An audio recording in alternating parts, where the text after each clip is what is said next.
Abdulla Qodiriy qalamiga mansub O'tgan kunlar romani o'zbek adabiyotining roman janridagi ilk asardir.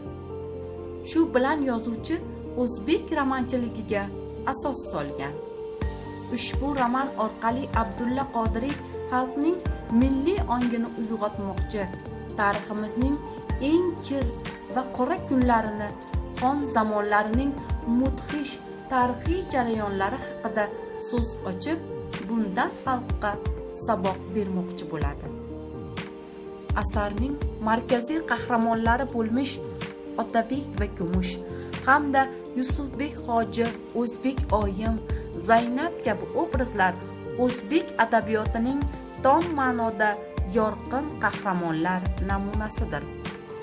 Roman to'qima qahramonlarning hayotiylik kasb etishi va tarixiy voqealarga uyg'unligi jihatidan ham, tilining nafosati jihatidan ham o'zbek adabiyoti xazinasini eng durdona asarlaridan biridir. Romandagi uchlik oshiq, ma'shuqa va ag'yor bir qarashda an'anaviy ishq dostonlarini ham eslatadi. Unda Otabek bilan Kumushning toza muhabbati, ishqiy kechinmalari, baxti va baxtsizligi juda zo'r mahorat bilan ko'rsatiladi.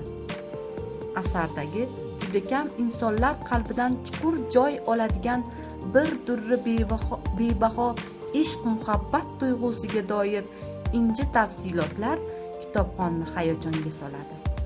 Otabek bilan Kumushning saodatli onlaridan mahrum etgan fojiaviy sahnalar kishini chuqur o'yga toldiradi. O'tgan kunlar romani o'zbek adabiyoti xazinasining bebaho durdonasi hisoblanadi. Asar biz boshqa asarlardan qidirib ham topa olmaydigan milliyligimizni tarannum etuvchi unsurlarga liq to'la. Qolaversa, romanning davr hayotini ochib berishdagi roli ham beqiyosdir. Barchangiz ushbu asarni bir marotaba bo'lsa ham o'qiganingizni bilaman.